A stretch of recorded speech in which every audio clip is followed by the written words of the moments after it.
చాలామంది కనిపిస్తుంది. ఒకే ఒక ఉదాహరణ. ఈరోజు మీరు 35,000 ఎకరాలు భూమి ఇచ్చారు. తిరిగి మీకు అందరికీ ల్యాండ్ పూలింగ్లో భూమి ఇచ్చాం.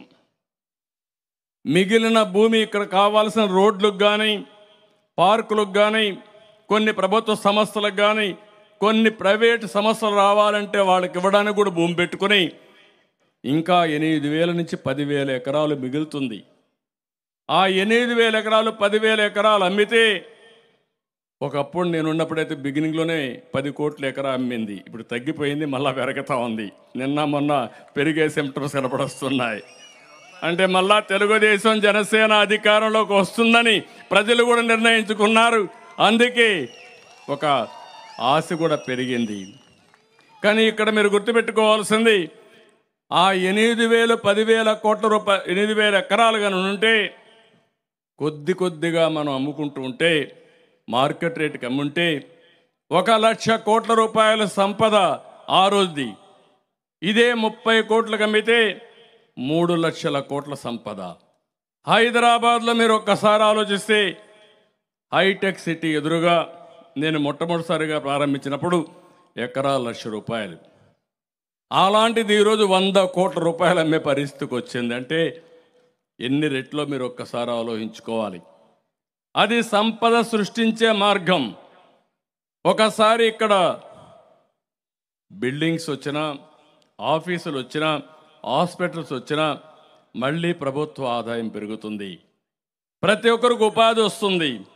మళ్ళా వాళ్ళ నిత్యావసర వస్తువులు కానీ వాళ్ళకు అవసరం అడుగుంటే మళ్ళా దానిపైన గవర్నమెంట్కి ఆదాయం వస్తుంది. అదే సంపద సృష్టించడం దుర్మార్గుడు ప్రారంభించాడు. ప్రజావేదికతో విధ్వంసానికి నాంది పలికి 5 సంవత్సరాల్లో కూల్చడం తెలుసు కానీ నిర్మాణం తెలియని వ్యక్తి ఈ ముఖ్యమంత్రి అని చెప్పి కూడా నేను మీకు తెలియజేస్తున్నా. అందుకే మేము హామీ ఇస్తున్నాం, తప్పకుండా భవిష్యత్తులో ప్రతి ఒక్క వర్గానికి న్యాయం చేసే బాధ్యత, నిరుపేదలకు అండగా ఉండే బాధ్యత తెలుగుదేశం పార్టీ జనసేన తీసుకుంటాం. రైతులకు ఎన్ని కష్టాలు ఈ 5 ఏళ్లలో మామూలు కాదు. పండిస్తే పంటకు గిట్టుబాటు ధర లేదు, కొనే నాదుడు లేదు, కరువు వస్తే పట్టించుకునే పరిస్థితి లేదు, తుఫాను వచ్చినా పట్టించుకునే పరిస్థితి లేదు. చాలా సమస్యలు ఫేస్ చేశారు.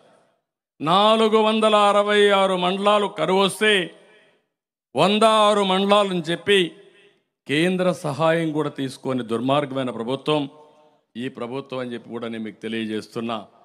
అంగన్వాడీ అయితే దగ్గర 32 రోజులుగా ధర్నా వాళ్ళు నిరసన చేస్తామంటే కనీసం వాళ్ళు పట్టించుకున్న పాపాన పోలేదు. ఇవే కాకుండా ఇంకొక పక్క వీడికి వస్తే ఓసారి మనసు బాగా ఆందోళన, ఆవేదన చెందే పరిస్థితి వస్తుంది.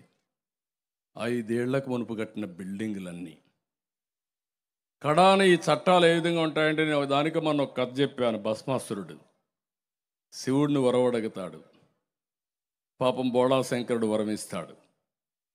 ఇచ్చిన తర్వాత ఎవరి చేయి మీద, ఎవరి నెత్తిపైన చేయబెడితే వాళ్ళు బూడిదైపోవాలని వరం. మీరందరూ ఇక్కడ ఆంధ్రప్రదేశ్లో ఉండే 5 కోట్ల మంది కూడా శంకరుడు మారిగా, బోలా శంకరుడు మారిగా మీరందరూ కూడా వరం ఇచ్చేశారు, ఓటు ఇచ్చేశారు, ఓటు వేసేశారు. ఆ ఓటు వేసిన తర్వాత మీరు ఒక్కసారి ఆలోచిస్తే అందరి తల మీద చేయబెట్టాడు, అందరిని బూడి చేయడానికి.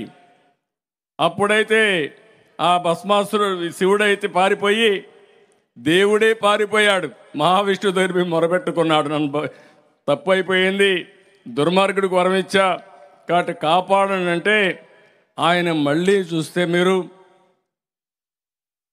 మహిషాసుర మోహిని అవతారం ఎత్తి డ్యాన్స్ చేసి వీడిని మెప్పించి వాడి చెయ్యి వాడిని తినిపెట్టుకునే పరిస్థితి తీసుకొచ్చి బూడి చేసే పరిస్థితికి వచ్చారు. అంటే భగవంతుడికే తప్పలేదు ఈ కష్టాలు. నేను అందుకే చెప్తున్నా, విష్ణుమూర్తి వచ్చి చేసే వరకు ఈశ్వరుడు కూడా దిక్కు లేకుండా పోయింది. ఇక్కడ ప్రజలు ఓటేసిన తర్వాత అందరి తల మీద చేపెట్టాడు, పెడుతూనే ఉన్నాడు. ఇంకా బతికున్నాం. అక్కడ బూడిదైపోయారు కానీ ఇంకా జీవోత్సవాలుగా బ్రతికున్నాం. అందుకే నేను అడుగుతున్నా, మళ్ళా మీకు ఒకే అవకాశం, 87 రోజులు ప్రతి ఒక్కరుగా ఆలోచించుకుని, కులాలకు అతీతంగా, మతాలకు అతీతంగా, ప్రాంతాలకు అతీతంగా అందరూ కలిసి ఒకే దారికి రావాలి. అది వైసీపీ విముక్త రాష్ట్రంగా తయారు చేసే పరిస్థితి మీరందరూ తీసుకోవాల్సిన అవసరం ఉంది. ఆ ఉద్యమానికే నేను కానీ, జనసేన గారు కానీ మీకు ఇవ్వరు. ఇంక 87 రోజులు ఓపి పట్టాలా, కోర్టుకు పోవాలా? మిమ్మల్ని అభినందిస్తున్నా. 5 ఏళ్ళు పోరాడారు. ఇంతవరకు ప్రపంచ చరిత్రలో ఇంత పెద్ద పోరాటం ఎప్పుడూ జరగలేదు.